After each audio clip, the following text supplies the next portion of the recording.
তো যেমনটা আগের ব্লগে বলেছিলাম যে আমাকে ২ মাস বেড রেস্ট দিয়েছে ডাক্তার। তো যাই হোক ২ মাস বেড রেস্ট থাকা আমার পক্ষে সম্ভব না। তাই আমি চলে গিয়েছিলাম শিলিগুড়ি।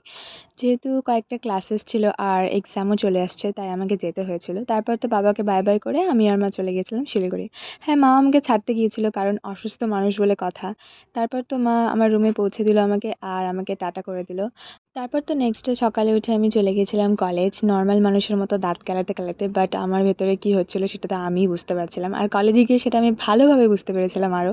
কারণ আমি ব্যথায় বসে থাকতে পারছিলাম না। তো যাই হোক তারপরে যেমন তেমন করে সেদিন কলেজ কাটানোর পরে নেক্সট দিন আমার শরীর অসুস্থ ছিল। তো আমার একটা ফ্রেন্ড আমার সাথে দেখা করতে এসেছিল। তো আমরা বেশ রান্নাবান্না করেছিলাম, খাওয়া-দাওয়া করেছিলাম আর লুডো খেলেছিলাম। ৪-৫ দিন ওখানে কষ্ট করে কাটানোর পরে আমার ওখানে ভীষণ একা ফিল হচ্ছিল। আর আমার একটা মাত্র ফ্ল্যাটমেট ছিল ওখানে যেও সেদিন বাড়ি চলে গেছিলো। তো আমি প্রচণ্ড একা ফিল করছিলাম। আমি একা থাকতে এখন পারি না।